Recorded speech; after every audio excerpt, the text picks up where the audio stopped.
What's up, everybody? In Baddest Dude's Land, this is Sjotyme. Baddest Dude's Land, where's that? Baddest Dude's Land? That's up your butt and around the corner, my good sir. That sounds like a terrible place to be. Well, you better get used to it because it's a sugary land. It's very tasteful, right, Mr. Grinch? What? Anyways, who are you? I'm Mediocre Dude, and welcome back to the Baddest Cast. Yeah, and... this is my partner, Sjotyme. Right. I already said my name. My domestic partner. Right, yeah.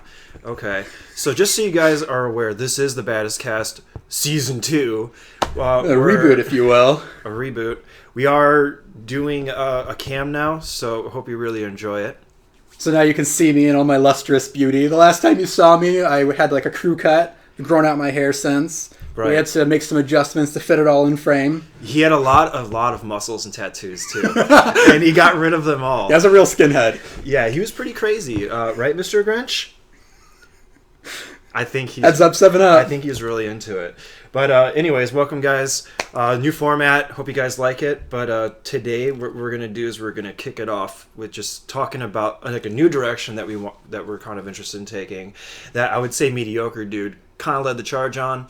Because I was trying to find somewhere to go with all this stuff, and he started getting into films and everything, and like, hey, we're going to the music box theater. Exactly. So yeah, so we just want to spend this time kind of talking about, you know, kind of a new direction, films, what we've been up to over like the past year with that real quick. So basically what Mediocre has been doing is just inviting, he was like, hey, do you want to come to Chicago? I've been watching these indie films kind of thing. I've been really getting into that. He was showing me short films when I'd hang out over to his place. And we watched a lot of short films. Watched a lot of short films. And then I'm like, you know what? This is actually something I can get into. I've really been into video games a lot lately, but I've been missing movies. I think it's like a kind of a cool direction to go into. I'm sure you guys have seen like the Shed Blood short film that we did, the horror film. That was kind of our first attempt at like something. But I don't want to hog the mic too much, but like... You always do, it's fine. I'm just trying to get the... Shut your face! You're doing good, Grinch. You're doing good. Come over here. Don't interrupt us, Grinch. Yeah, you're doing good. Oh, anyways, it's almost Christmas when we're shooting this, so we're trying to do like a little bit of a Christmas theme. He sleeps with the Grinch all year. It's really embarrassing. But no, he's awake. He's not drunk. We swear to God. But we've been not anymore. We sobered him up. But anyways, I'll give you the mic. Why don't you tell them what we've been up to? What have we been up to, Eric? Going to the Music Box Theater in Chicago. So the Music Box Theater is actually a movie palace, which is a type of movie theater that came out around 1920s. They were kind of developed out of old theaters that ran stage productions. Maybe, Song and Dance or Vanderbilt, things like that. But then once films were raising to prominence, they converted. But many of them still have that kind of opera house look. Mm-hmm. And the Music Box has 2 screens. One of them seats 720 people, one of them sits 72 people. And I thought that was always kind of strange and interesting. Like, that was just a huge theater.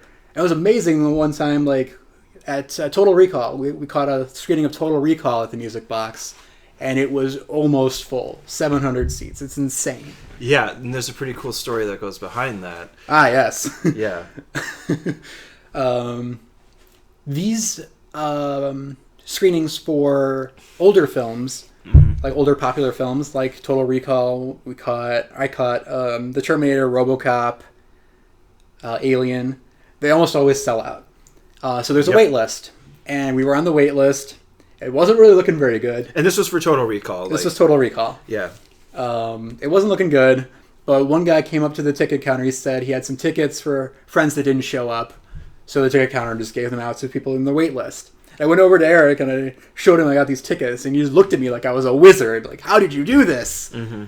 But it was pretty great. We got a free show. Yeah, and off to the side, they have like this bar. I wasn't drinking or anything, but like they had this bar, this display of like Chucky and all these kind of things. So yeah, I was just in there chilling when he came up to me, and I thought it was just like the coolest thing in the world. It's like, like how did you get these things? Like, you know, like we were on the wait list, like you said, and it was just this really cool surprise. So we ended up getting to see Total Recall for free, and that experience was really cool.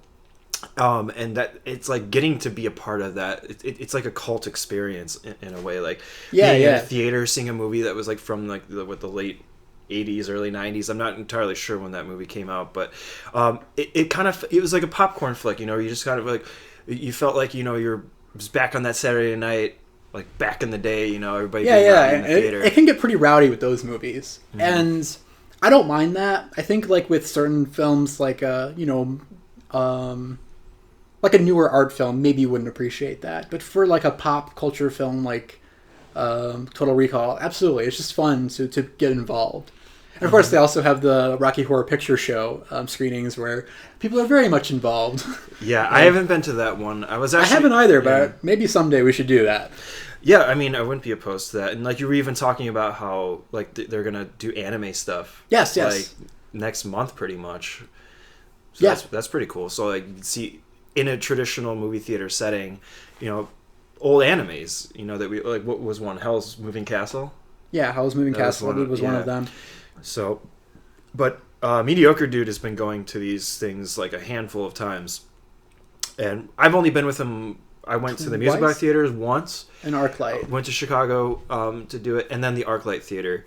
The Music Box, we saw The Swerve, which was a pretty cool movie. Yeah, that was the world premiere of The Swerve. It was a world premiere, so we got to see like the cast and crew after, not all of them, but like a pretty good the director amount. And one of the lead characters. Yeah, at least. So they did a Q&A afterward, and that was a lot of fun too. Yeah, I always appreciate Q&As. They can be pretty insightful. Mm-hmm. So I mean, that was like a really cool experience doing that, and that was kind of like my first like time getting into it, because I've always been not that super interested in movies lately, just because like Hollywood, it just hasn't really caught my interest. Yeah, that's been kind of a new thing for me as well. I think like most people, up until this year, I'd only see maybe 2 or 3 movies in the theater in a year. I think this year I'm pushing 50. Mm-hmm. It's just completely different for me. I really appreciate the movie theater experience. I think it's great. And like I feel like I can really dial into a film in a way that I generally can't at home. I feel like especially like sometimes it takes me like, especially with like a horror movie, like 3 hours to watch a 2-hour movie. Yeah, exactly. Because you want to pause it and like soak it in and that kind of thing. Or? Yeah, or like, you know, I'm too like wound up. Like, and I'm like, I gotta unwind. Like, it's a horror movie. Yeah, and okay. You know, even if it's not, sometimes you just gotta like, you know, something's gonna happen in your house. You gotta do something real quick. You gotta pause it, come back. Well, I would say that would actually be more so into what we're gonna do on our more on the next podcast. But I did want to share actually the day that we saw The Swerve, I caught a screening of upcoming film, The Lodge, and like I said, like usually when I watch a horror movie at home, if I'm too rattled, I just stop it and just wait and calm down a little bit. This was the same night that where we saw The Swerve and then Total Recall. Yeah, and then so this was my first experience. So he then I ditched him because I'm a tired bitch, and or I was, and so I took like the 9 o'clock train home. But anyways, and The Lodge was terrifying. I thought so anyway. It was very good, but in a theater, I don't have the option to pause it at all. So I was just like cowering the entire movie in the theater. It was really terrible, but I mostly enjoyed it. He needed me there to be like. I loved it and hated it. To be like this, you know. Like, hold me, Eric. Mm-hmm. Be like, but it was really great. It's coming out in a couple months. I hope you can all catch it. It's really cool. It's gonna be okay. Why don't you join us? Oh, this is nice. This is how it would have been if I was there. Right. But anyways, the Grinch is getting uncomfortable. Let's. I'm sorry. Okay. Anyway. I wish you'd pamper me like that, Eric. Well, you know, we should go see The Lodge together, because in that case, yeah, right. we can make that happen. Sorry, We have a timer going for this, but anyways, another thing that like really like that we did was we went to the ArcLight Theater. We saw what Parasite and the Lighthouse. And the Lighthouse. Those were some pretty cool experiences. The Lighthouse was like a movie that was like more based in like the 1800s, black and white. It had some modern actor in it. I forgot his name. It's a guy from Spider-Man who played like the Hobbit. Yeah, Willem Dafoe. William Dafoe, that's his name. Willem. Yeah. So and it was like the same like. And Robert Pattinson. Yeah, and it was like a box, so it wasn't like widescreen. Yeah, I saw some interviews with the director, and he meant to shoot it mostly with tools that were available in like the 1920s, and it was shot at the aspect ratio that films were presented in at that time. Yeah, before we had wide angle lenses and like widescreen presentations, that kind of thing. So I thought that was kind of inspiring, like just like another way to make films. I don't know, and then like the Parasite, like getting to see like movies in different languages with subtitles is also really cool too. Like I didn't really like getting into that too much when I was younger, but like nowadays it's kind of cool to experience like the different culture. Yeah, definitely. In the movies too. So essentially, it's just like we've just been, going to Chicago, more so Mediocre Dude, but getting really involved into like the independent films, like that kind of thing, like. Getting into the world of it, talking with people about it, actually wanting to like start making our own films, being inspired. And you said earlier, like you were really down on Hollywood for a long time. Yeah, I mean, like I used to watch a lot of movies growing up. Like I was the kid in the family that we would go to Blockbuster every Friday and rent movies, and I'd watch movies with my family. But like as I started getting older, like I kind of fell out of love with like Hollywood because I thought that was all the same rehashed stuff. Yeah. And then so like once we started getting into like looking into the films and the short films, it's like, yeah, I know that these exist and I've always loved them, but like I don't know, I've never really got into them. But until you started getting me right. back I into feel them. like you're not even aware of some like great movies that come out every year. Like Hollywood isn't all there is, or blockbusters isn't all there are. Yeah. You just gotta dig a little deeper. You can find some hidden gems under there. So I mean, if you're struggling like the same kind of way, like feeling that you're uninspired with movies these days, there is a huge like market, like industry, like independent films and people doing stuff like that, like the theater experience, which we'll go into our next podcast. But like there is that world coming soon, that underground world that's not super underground anymore, but like. And I do think streaming services will give a lot of these films new life and exposure that they might not have had otherwise. But I also think like a lot of movies just fall under the radar, and it's a shame because some of these are even great films, and they don't come with a lot of fanfare anymore. So, aside from that, like not just only Chicago, but there's also a theater, in a town not far from us. Right. That we that we just actually went to like a couple weeks ago. Yeah. And it was we caught The Farewell. The Farewell. I guess that movie just came out not too long ago. Aquafina is in it. Yeah. But she was really good in it. Yeah. She was nominated for Best Actress at the Golden Globes for that role, actually. So that's really cool. Yeah. I haven't heard much about her before. Up until just like the watching The Farewell for the first time, but like and it's funny because I saw her in a like a commercial, like for something else, like not too long after. I'm like, oh, I recognize that person. It's pretty cool, but I mean, like essentially, that's kind of really what we've been up to. Just getting really into like the film aspect of things, and I got to give credit where credit's due, and Mediocre Dude. I don't need any. I would say Mediocre Dude has really inspired me because because like I was in a place where I wasn't sure of like where to turn, kind of thing. Like right now I'm doing the IT thing, learning more about audiovisual stuff on a grander scale. And hey, that can come into filmmaking, that's for sure. Yeah, and that could definitely come into filmmaking. So like we're real hype about that. See what the future is going to bring. There's a lot of ideas that Mediocre Dude has in his head. about films. Like we got the horror film that was with Shondo. Shout out Shondo, what up? But like, there's lots of other stuff that we got going, like ideas kind of thing. Mostly mediocre, dude. It's all in his head. We just gotta get out there and make something of it. Yeah. So this podcast was just pretty much, us checking in, showing you guys a new format, hoping that you guys like it. And let us know if you have any feedback about the format. We'd always like to improve it. Yeah. Let us know if you like it. Mm-hmm. If you like the Grinch.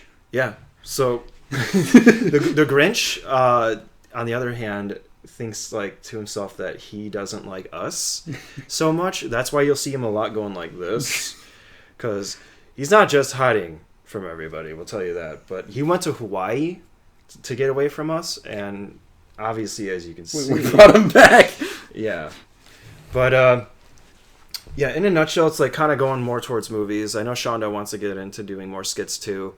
But yeah, this is the new format. This is like basically season 2 of our podcast. So we're going to try to do more of these, or we are going to do more of these. Yep. And we hope you enjoy the new format. Let us know, in the comments below.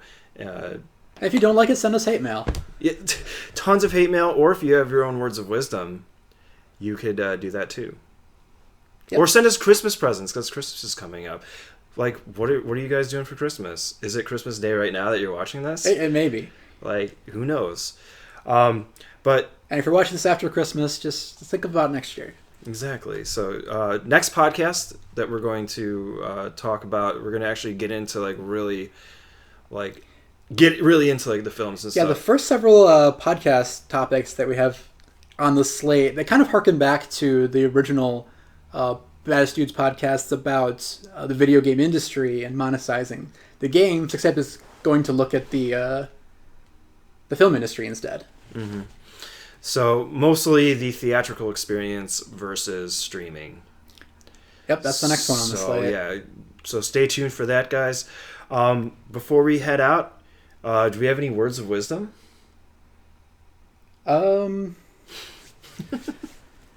Does the Grinch have any words of wisdom? This is something that we used to do. Yeah. So we're going to try to make it work. Your ensemble must be well-rounded. You must be prepared for both summer and winter. Okay. Grinch, what do you think? Yeah. So words of wisdom. I'd say if you're not into films anymore, or if you don't like Hollywood, like just get into independent films and oh, you meant a serious recommendation. I don't know. Screw it. Like, I don't know. We suck at this. We suck at words of wisdom. But I was suggesting we cut that segment because we're so bad at it. Yeah, maybe here we go. Maybe we'll just cut it, like, because we weren't really prepared for it. But like, okay, here's some words of wisdom. If you don't have any words of wisdom, yeah, maybe don't have a segment in your podcast called Words of Wisdom. Don't have an impromptu segment of words of wisdom. I mean, maybe that's the fun of it. We just got to throw each other under the bus, trying to think of something clever to say real quick. Like maybe it never works. Maybe get better lighting. Yeah, really. In here, because that's what we were trying to do. But I don't know. Anyways, guys, hope you liked this return to the Baddest Cast. Yeah, we'll see you again soon. Yeah, we'll see you again soon. I'm Sjotyme. Mediocre Dude, checking out. All right, later, guys.